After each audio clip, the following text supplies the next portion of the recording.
अच्छा, class 9th का chapter 11 work and energy, ये फिजिक्स का चैप्टर है। तो पहले यहाँ पे वर्क डन एंड एनर्जी, ये दोनों के बारे में यहाँ पे डिस्कस है। तो पहले जो वर्क डन है, what is the work done? Work done मतलब एक एग्जाम्पल में दे रही हूँ, जे एक हॉर्स का कार्ट, एक हॉर्स का कार्ट है, वो पहले ए पोजीशन में यहाँ पे वो थे। उसके बाद इसके हॉर्स जब फोर्स अप्लाई किया है, तो वो जो कार्ट है, हॉर्स का जो कार्ट है, वो ए से बी पोजीशन में पहुंच गया। तो यहाँ पे जो डिस्टेंस है वो एस है। तो यहाँ पे वर्क डन क्या है ना? Work done by the horse equal to applying force by the horse on the cart. एक कार्ट के ऊपर हॉर्स जो अप्लाई किया था force, this is the applying force, and change of the position A to B तक, A वाला जो distance वो चेंज किया। तो यहाँ पे वर्क डन मीन्स है फोर्स इनटू डिस्टेंस। तो यहाँ पे वर्क डन को हम लोग W देकर डिनोट करते हैं और अप्लाइंग फोर्स को F एंड डिस्टेंस को S देकर। तो इसका SI यूनिट जो है वो है जूल। जूल मीन्स F मतलब फोर्स 1 न्यूटन इनटू जो डिस्टेंस है वो जब 1 मीटर है, तो ये दोनों का जो प्रोडक्ट है, दिस इज द 1 जूल। तो इसका SI यूनिट हो गया 1 joule. 1 joule means newton metre. ठीक है। इसके बाद जो वर्क डन 3 टाइप का होता है। एक पॉजिटिव वर्क डन होता है, एक नेगेटिव वर्क डन होता है, एक जीरो वर्क डन होता है। अच्छा, पहले पॉजिटिव वर्क डन के बारे में। पॉजिटिव वर्क डन मतलब यहाँ पे जैसे यहाँ पे कार्ट था, कार्ट के ऊपर हॉर्स ने फोर्स अप्लाई किया था, तो एक कार्ट ए से बी इस डायरेक्शन में गया। तो ये जो हॉर्स ने फोर्स अप्लाई किया था उसका डायरेक्शन भी सेम डायरेक्शन था। तो हॉर्स का अप्लाइंग फोर्स का डायरेक्शन एंड कार्ट का जो मूव करने का जो डायरेक्शन, वो दोनों जब सेम डायरेक्शन होगा तो उसी को ही बोलते हैं पॉजिटिव वर्क डन। तो इसीलिए मैं यहाँ पे एक एम मास है और यहाँ पे एज डिस्टेंस कवर किया है। तो यहाँ पे body move to the direction of the applying force. तो यहाँ पे वर्क डन हो गया W equal to F into S. ए हो गया पॉजिटिव वर्क डन। इसके बाद negative work done. Negative work done मतलब यहाँ पे जैसे यहाँ पे फोर्स का अप्लाई और मूविंग का मूव करने का जो डायरेक्शन, दोनों सेम डायरेक्शन था, बट जब यहाँ पे कार्ट ने जब एक रोड के थ्रू मूव कर रहा है, तो ये ग्राउंड के ऊपर एक फ्रिक्शनल फोर्स काम करता है opposite direction of the motion. तो कार्ट ए से बी की तरफ जा रहा है, इसका जो मोशन है वो ए से बी के तरफ है डायरेक्शन, बट इसका ग्राउंड का जो फ्रिक्शनल फोर्स है वो मोशन का ऑपोजिट डायरेक्शन में काम करता है, वो फ्रिक्शनल फोर्स। तो दिस इज द ये जो फोर्स है ये नेगेटिव फोर्स है। तो इसीलिए यहाँ पे वर्क डन में क्या होगा, W equal to minus F into S. तो इसका डेफिनेशन यही है, the force act opposite to the direction of the motion. तो मोशन का ऑपोजिट डायरेक्शन में जो फोर्स अप्लाई होता व एक्ट होता, उसी को ही बोलते हैं तुम्हारा नेगेटिव वर्क डन। तो ये हो गया positive work done, negative work done. इसका और एक एग्जांपल, फ्रिक्शनल फोर्स, वो भी नेगेटिव होता। और जो हम लोग मान लो कि जो यहाँ पे ग्राउंड है, ग्राउंड का ऑपोजिट डायरेक्शन में एक पत्थर को तुमने थ्रो किया। यहाँ पे एक स्टोन है, स्टोन को थ्रो किया है इस डायरेक्शन में, तो ए स्टोन अपवर्ड डायरेक्शन है, इसका मोशन मतलब अपवर्ड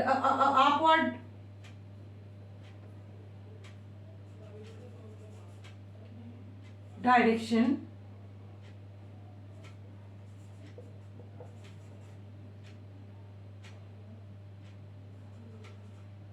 मोशन का अपवर्ड डायरेक्शन, और इसका ग्रेविटी जो है, ये जो अर्थ का ग्रेविटी, ये क्या है, डाउन अर्थ डायरेक्शन। तो यहाँ पे ग्रेविटेशनल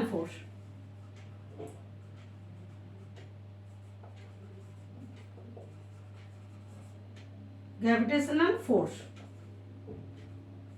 ए वाला डाउनवर्ड डायरेक्शन, ए हो गया डाउनवर्ड,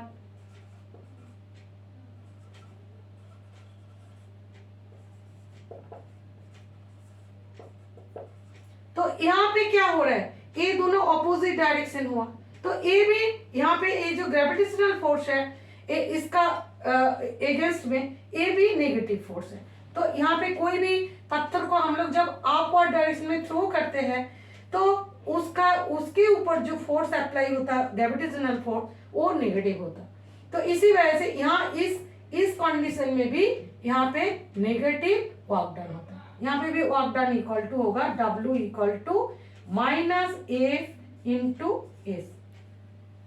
तो ये दोनों कंडीशन, एक फ्रिक्शनल फोर्स के टाइम और ग्रेविटेशनल फोर्स जहां पे अप्लाई हो रहा है कोई ऑब्जेक्ट को, जब ग्रेविटेशन के ऑपोजिट डायरेक्शन में थ्रो होता है, तो वो दोनों कंडीशन में नेगेटिव फोर्स अप्लाई होता है। इसके बाद है zero work done. Zero work done मतलब जहां पे वर्क डन जीरो होगा उसी को जीरो वर्क डन बोलते हैं। तो जीरो वर्क डन का एक कंडीशन है, फर्स्ट जो कंडीशन है, फर्स्ट केस में यही है, जब कोई पोजीशन चेंज नहीं होगा। यहां पे मान लो एक वॉल है, ए पोजीशन में है, तो इसके ऊपर अप्लाई किया है फोर्स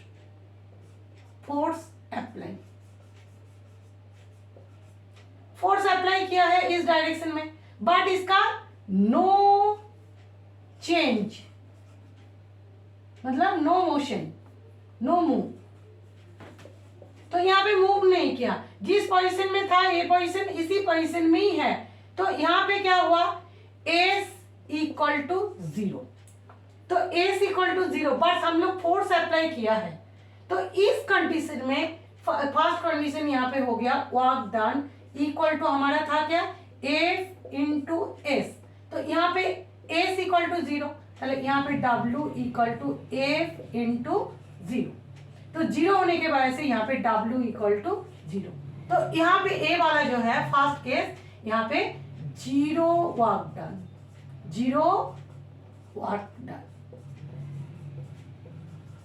यहाँ पे एक फर्स्ट कंडीशन ये होगी, जीरो वर्क डन। सेकेंड, यहाँ पे कोई सर्कुलर मोशन है, सर्कुलर मोशन में यहाँ पे सेंटर होता है। तो ऐसे एक पत्थर को ऐसी सर्कुलर मोशन में, जब यहाँ पे एक स्टोन है, यहाँ पे एक धागा देकर इसको घुमा रहे, यहाँ पे थ्रेड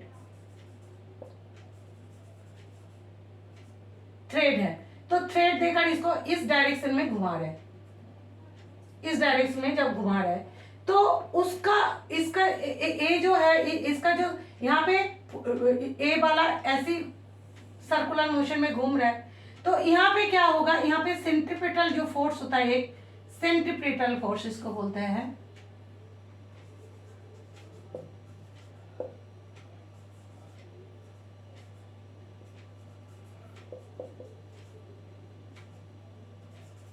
सेंट्रीपिटल फोर्स जो है, ए क्या होता है, इस डायरेक्शन में है, और ए जो स्टोन का मूव कर रहा है वो इस डायरेक्शन में है। ए वाला मूव कर रहा है, ए वाला जो स्टोन का जो मूव है वो इस डायरेक्शन में। तो यहाँ पे 90 डिग्री एंगल क्रिएट किया है। तो अप्लाई फोर्स और मूव, ये दोनों के अंदर जब 90 डिग्री एंगल क्रिएट होगा, तो वहां पे भी क्या होता है, ए जीरो जीरो वर्क डन होता है, क्योंकि हमारा यहाँ पे एक फॉर्मूला है, जब एंगल में कोई भी फोर्स अप्लाई होता है, मतलब मोशन के साथ फोर्स कोई एंगल में होता, तब उसका जो फॉर्मूला है वो है A cos theta into S. यहाँ पे थीटा इक्वल टू क्या, theta equal to angle of motion, angle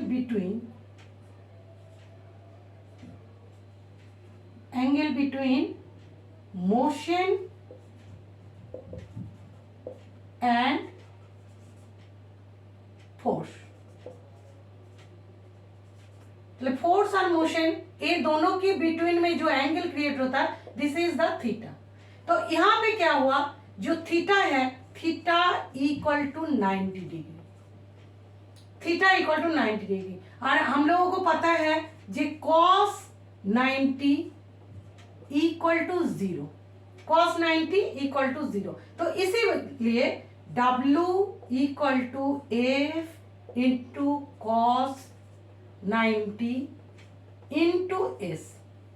ठीक है, तो यहाँ पे क्या हो गया, एक cos 90 0 है, तो यहाँ पे एफ इंटू 0 इंटू एस, मतलब यहाँ पे 0 हो गया। तो इसीलिए इस कंडीशन, इसको सेकेंड कंडीशन, ये वाला second condition, second case centripetal force और मोशन, ये दोनों के बीच में 90 डिग्री एंगल क्रिएट होने की वजह से यहाँ पे जीरो वर्क डन होता है। तो जीरो वर्क डन का फर्स्ट केस है ये वाला, जब कोई डिस्प्लेसमेंट नहीं होगा। सेकेंड केस है जब 90 डिग्री एंगल क्रिएट होगा। इसका और एक एग्जांपल मैं बता रही हूँ जी, जहां पे वहां पे भी 90 डिग्री होता। जैसे देखो, एक पर्सन के हेड के ऊपर कोई हेवी वेट है,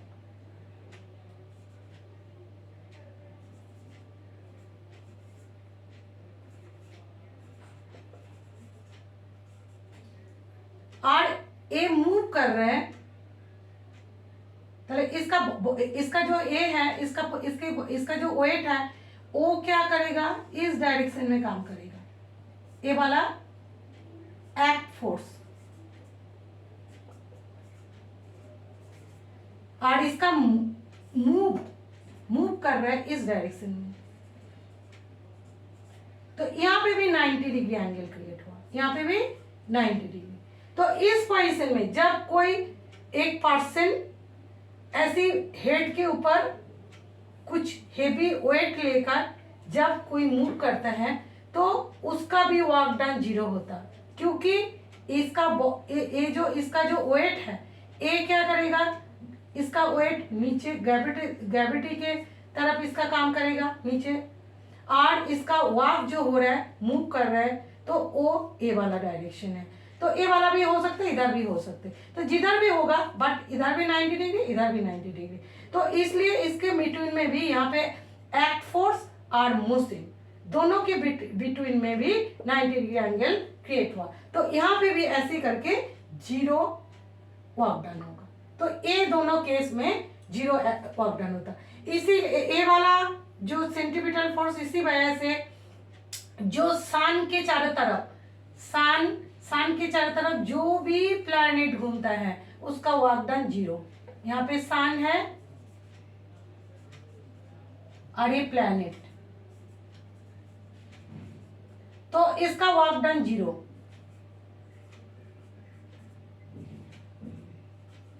इक्वल टू 0, इसका वर्क डन 0 होता है। तो कोई भी प्लैनेट, ऐसी सैटेलाइट भी होगा, सबका 0 होता है। तो ए हो गया 0 वर्क डन। तो वर्क डन में हमारा खत्म हो गया। पॉज कर, एक टू। इसके बाद energy means ability of the work done, this is the energy means work done का जो करने का जो एबिलिटी होता है, this is the energy. Energy का एसआई यूनिट है वो भी जूल, वर्क डन का भी जूल है और एनर्जी का भी जो एसआई यूनिट है वो भी जूल है। एनर्जी टू टाइप का होता है, एक है पोटेंशियल एनर्जी, एक होता है काइनेटिक एनर्जी। जो पोटेंशियल एनर्जी वो है ड्यू टू इट्स पोजीशन और चेंज इन से। जब कोई एनर्जी स्टोर होता है तो वो स्टोर्ड वाला जो एनर्जी होता है this is the potential energy. और जो स्टोर होता है एनर्जी वही जब मूव करता है तो वो मूव करने के टाइम वही वाला एनर्जी काइनेटिक एनर्जी में कन्वर्ट हो जाता है। यहाँ पे मैंने एक एग्जांपल दिया, यहाँ पे देख लो, जे यहाँ पे एक बो है और इसका एक एरो है। तो ए वाला बो को ऐसे करके जब इसको ऐसे खींच के, इसका थ्रेड को जब खींच के इसका चेंज किया है से इस कंडीशन में यहाँ पे पोटेंशियल एनर्जी है। इसको जब ऐसी शेप में ले आया चेंज करके तो इस पोजीशन में इस एरो ए वाला बो के अंदर यहाँ पे पोटेंशियल एनर्जी स्टोरेज था। इसी को जैसे ही थ्रो मतलब छोड़ दिया, जैसे ही थ्रो कर दिया तो ये एरो मूव हो गया, मोशन में आ गया।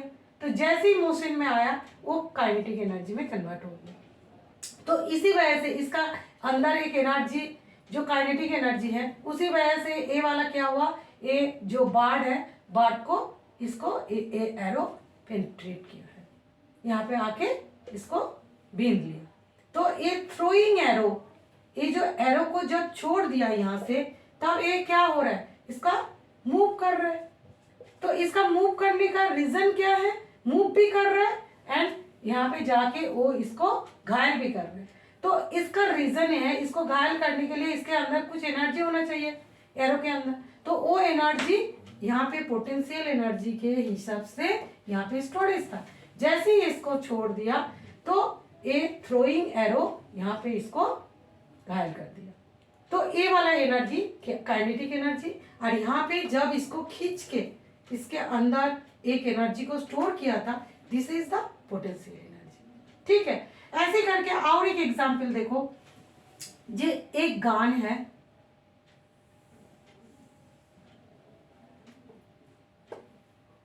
गान के अंदर जब बुलेट है या इसके अंदर जब बुलेट है, तो एक बुलेट जब ए वाला एक गान मान लो, यहाँ पे बुलेट, तो बुलेट जब गान के अंदर है तो उस टाइम क्या है, इसके अंदर पोटेंशियल एनर्जी।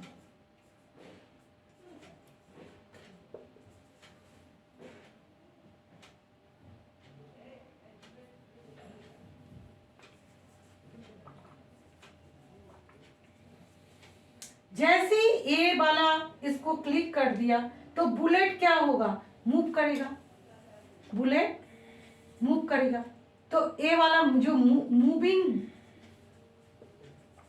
बुलेट,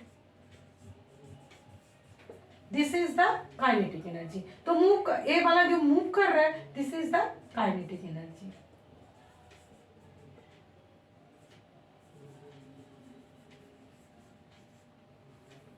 ये काइनेटिक एनर्जी हो गया। तो ये है जब स्टोरेज है, ये बुलेट जब गन के अंदर स्टोर था तो वो पोटेंशियल एनर्जी के हिसाब से वो था, बट जैसे ही इसको क्लिक किया तो वो बुलेट मूव करना शुरू किया। तो उसका मूव करने के टाइम जो एनर्जी इसके अंदर है, this is the kinetic energy. तो ऐसे करके एनर्जी टू टाइप में है, पोटेंशियल एनर्जी, काइनेटिक एनर्जी। और भी एग्जांपल है बहुत kinetic energy and potential energy का। जैसे मान लो कि यहाँ पे एक ग्राउंड के ऊपर एक हाउस है, हाउस के जो रूफ है, रूफ के अंदर तुमने एक बड़ा ब्रिक रख दिया। तो यहाँ पे ब्रिक जब ये जो रूफ के ऊपर है, रूफ यहाँ पे रूफ है, तो रूफ के ऊपर जब ये ब्रिक है, तो इस टाइम इसका यहाँ पे स्टोरेज जो है ये पोटेंशियल एनर्जी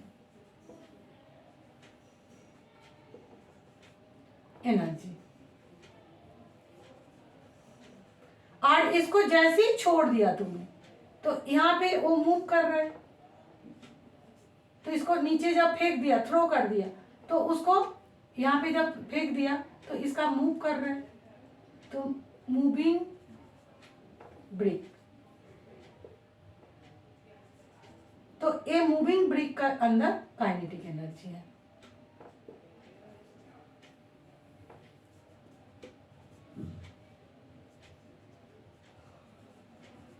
तो ये हो गया पॉज।